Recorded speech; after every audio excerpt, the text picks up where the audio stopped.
Hi there, it's been a while since the last video and in the meantime, I finished detailing the forward fuselage. Contrary to my original plan, I came to accept that cramming everything I did into a single episode was not gonna work. Therefore, the fourth episode will cover most of the work done on the forward fuselage, while in the current one, I'll show you how I overcame my fear of clear parts to upgrade the dreaded nose section.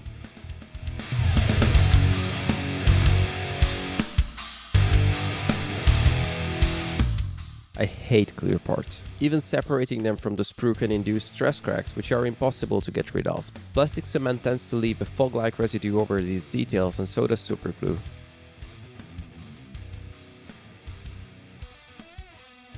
Slip once, scratch the surface, and no amount of sanding and polishing will make the damage disappear. To make matters worse, clear plastic is brittle. Unlike the more flexible regular styrene, transparent parts will snap under pressure, which can be extremely frustrating. So, this is our starting point. HobbyBoss decided to replicate the nose section as a one-piece detail in clear plastic. The single part includes the windshield, the cockpit doors, the chin bubbles, as well as the battery bay door and the searchlight.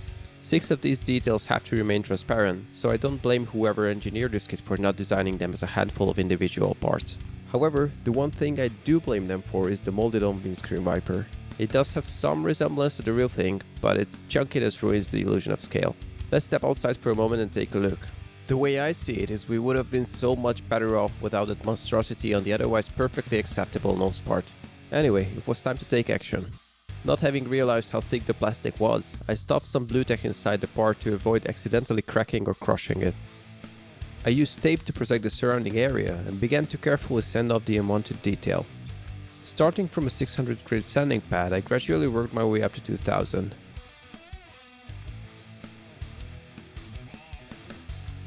Once the detail had completely disappeared, I used Tamiya polishing compounds to restore transparency as much as I could.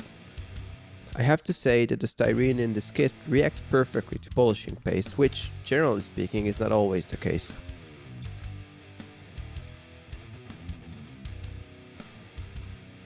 Once I felt that the surface was smooth and reflective enough, I cleaned it up with a cotton pad followed by a microfiber cloth. At this point, I was quite satisfied with the outcome. Little did I know that I would have to repeat the entire process a few steps down the road.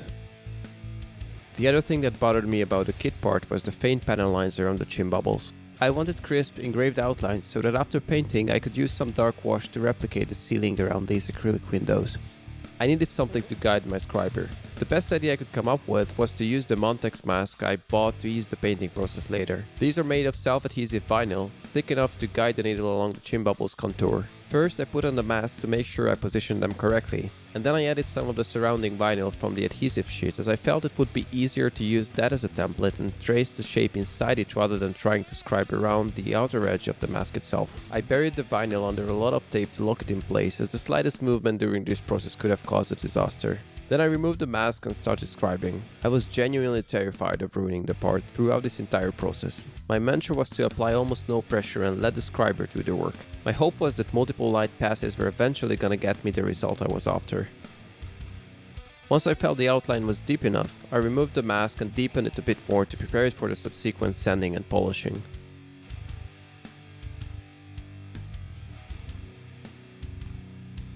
To my biggest surprise, the shapes turned out okay, but having dodged the bullet there made me reckless. So at this point I thought I'd continue to poke the hornet's nest and attempt to replicate the bolts around the chin bubbles. It took me a while to think of a solution, but in the end, I ran my riveting wheel along some flexible masking tape and used the ink from a Sharpie as a wash to make the tiny holes visible. Then I applied the tape around the outline and added some masking fluid to lock it in place. Once it was dry, I used my pointy scriber to gently poke some holes through the tape into the clear part to replicate the bolts in this area. Needless to say that all I could think about were the stress cracks I may have been inducing as a side effect of this process.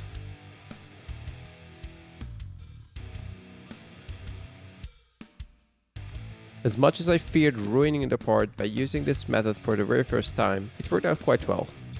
The nose part had 2 mounting points that I needed to fill in with bits of styrene, as they were there for some external device of the gunship variant that the medical service version was not equipped with. A pair of mounting points for the boarding stabs were also molded into both sides of the nose.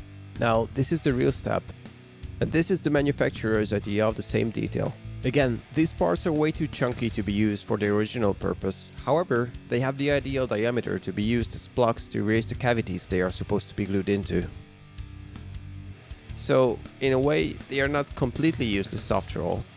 Once the plastic hardened up again, I trimmed off the excess, sanded the plugs flush and used some super glue as filler to achieve an even smoother finish.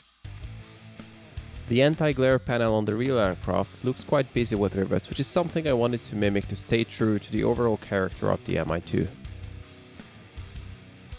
I used some of the leftover riveted flexible tape and pieces of regular tape as spacers.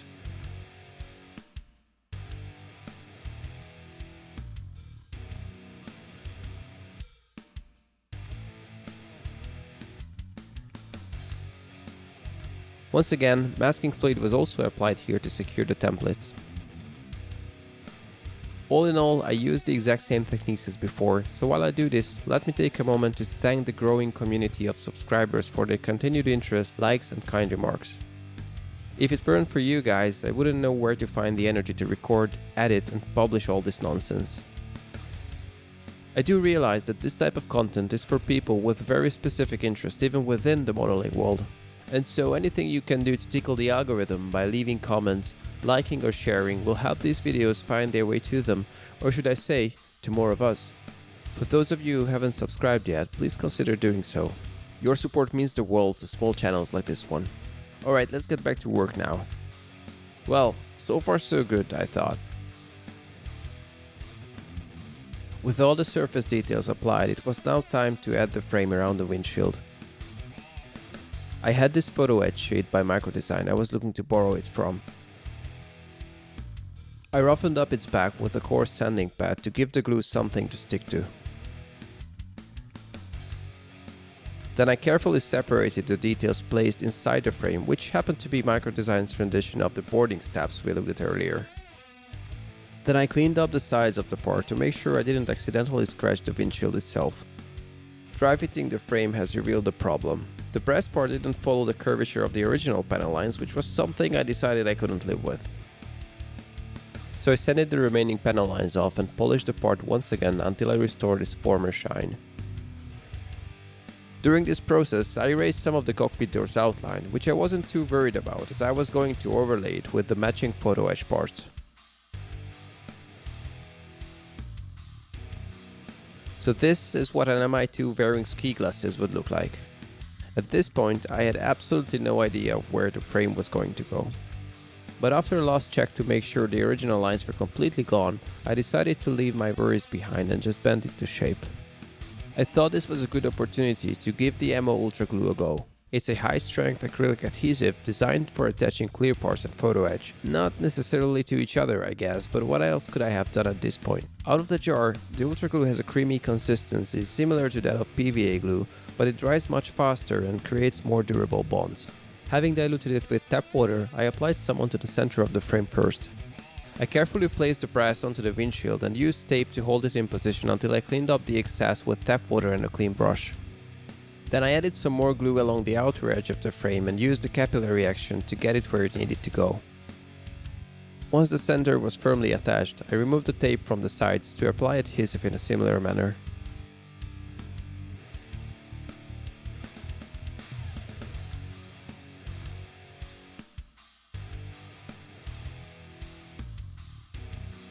One of the greatest features of this product is that if you don't wait for it to get completely dry, you can use a moistened toothpick to scrape off the excess.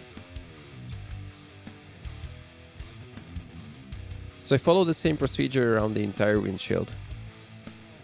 First I applied glue to a section, taped the frame down for a few minutes and then scraped off the excess.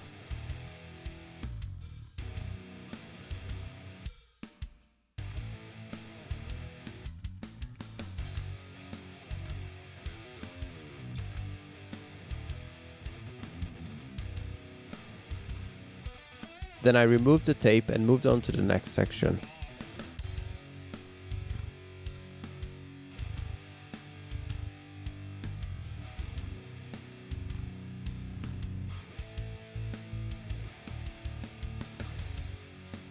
This process took me almost 2 hours, but the end result was well worth the effort. I had the frame firmly attached to the clear part without any residue whatsoever. No one's paying me to say this, but I need to say it. The Ultra Glue has passed this exam with flying colors and it's earned its place in my toolbox. So there we have it, the windshield resolved. I made a decision to open up the doors, but before that, I needed to add the internal structure holding the windscreen and chin bubbles in place. The lack of an airframe would not have been an issue with the doors closed, but it looks like I'm simply unable to make reasonable choices in life. To avoid crushing the clear part from inside, I wrapped my blunt tweezers in electrical tape. This made me much clumsier than I normally am, but I needed to take this measure to avoid ruining the windscreen and losing all the progress made so far. Then I bent some 0.5 by 0.3mm styrene strips to shape, applied some plastic cement and waited a few seconds to allow the fumes to evaporate. By doing so, I was hoping to reduce the risk of fogging. Once the strip was loosely attached to the part, I made some fine adjustments with a toothpick and added some more glue strictly around the outer edge and very sparingly. For these kinds of jobs, it is key to keep in mind which areas need to remain transparent and apply glue in a way so that the fogging occurs in spots that are going to be covered by paint later.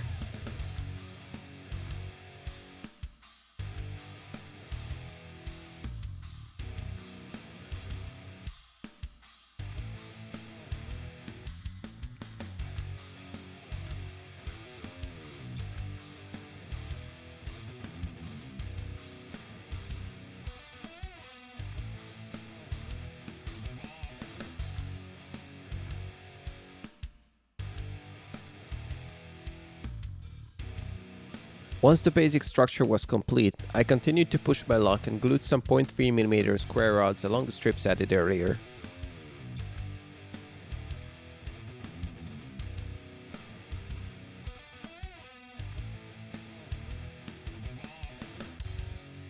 This may not seem like much at this point, but I'm hoping that it's going to add visual interest to the airframe once painted and treated with some dark wash. Another thing I wanted to get out of the way before opening up the doors was adding some of the missing rivet detail. For this, I used my single and double wheels and my point describer.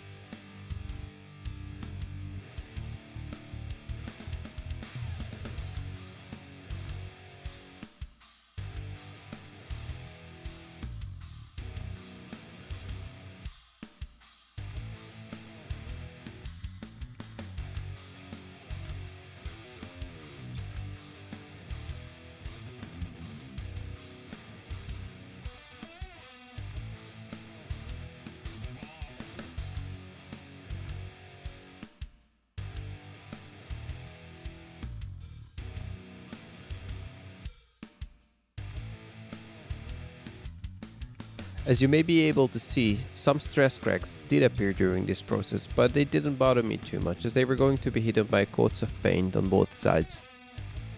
The cockpit doors are very different from each other. The one on the starboard side looks and opens like a regular car door and it's got hinges and everything.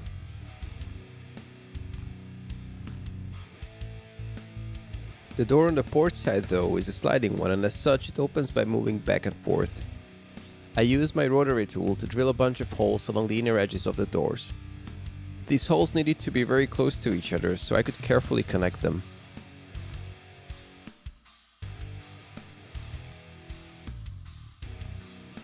Just look at how thick that plastic is. It clearly didn't need the blue tack I stuffed into the part at the beginning for additional support. Once I had the opening, I used a wide variety of files and sanding sticks to clean up the door frame. By the way, I used Microdesign's photoetched door as reference for the shape as I had previously erased the original outline almost completely.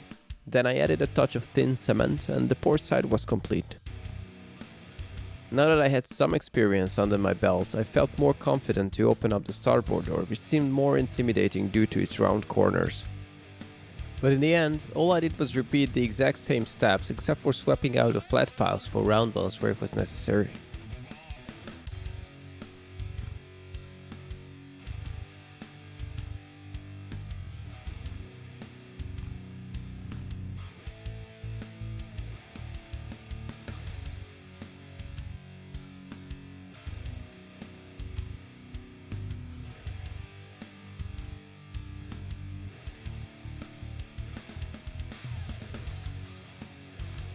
I think it's safe to say that overall the surgery was a success.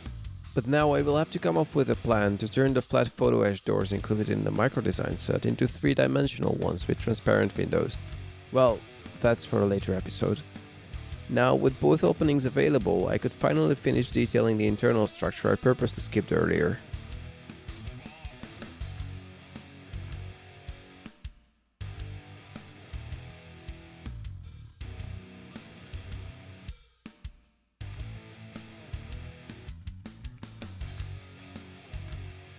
At least now there was something inside the cockpit to resemble the airframe. Was it worth the effort? I sure hope so, but I guess we'll only find out once we get to the painting phase. Now it was time to add the door sills with the bolted on anti-slip metal plate on the starboard side. I took out some 0.5mm styrene strip and bent it around the corners one step at a time. I like to bend styrene strips dry, as in my experience, once they make contact with cement they tend to break instead of bend. As soon as the strip is attached to the part, the whole process becomes much easier. One thing to keep in mind though is that you never know the exact length you will need, so it's better to use a longer piece and remove the excess once the strip has conformed to the required shape, which usually takes a bit of convincing.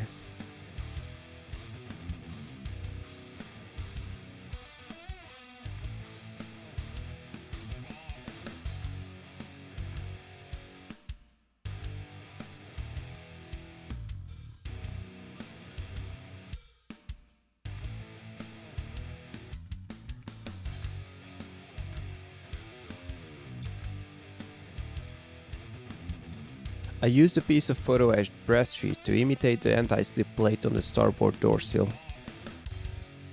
The pick and place tool with the silicone tip from Vallejo came in handy to position the brass piece on the part, and my new friend Ultra Glue did a good job in this area as well. There are 2 of these fastener thingies on each side of the nose, and there are a bunch of other gizmos on the port side. As you can tell, I have no idea what any of these things are actually called. I used styrene strips and stretched sprue to build all of them.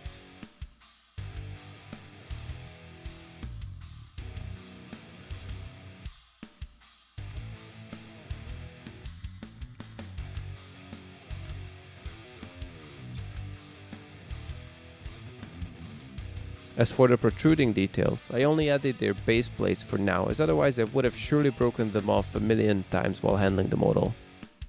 The very last details I added to the nose section were the gutters above the cockpit doors. I had to think long and hard about how to best replicate them in this scale, and what I ended up doing was probably the simplest way possible. Once again, I bent some 0.3mm square rods to shape and glued them on with super thin cement.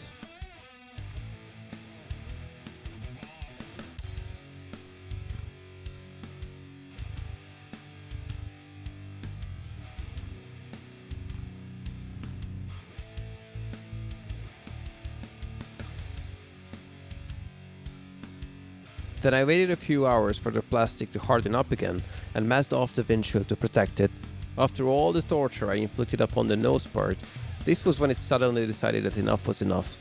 That's right, I finally managed to break off part of the door frame. Having quickly assessed the damage, I decided that as far as problems go, this wasn't the worst one to be dealing with. However, it made more sense to come back to it later. So instead of throwing the whole thing into the garbage, I gently ran the scriber along the gutters to add the grooves. Like before, the key here was to apply almost no pressure, go slow, and let the tool do the work. Multiple light passes on both sides eventually got me the grooves I was after. And with that, dear friends, it's time for me to wrap up this episode on detailing the nose section and let you get on with your own build.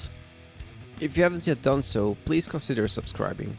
Also, feel free to leave your comments down below. I'm happy to answer any questions you may have. In the next episode, we'll finally complete the work on the forward fuselage. Until then, take care. I hope to see you soon.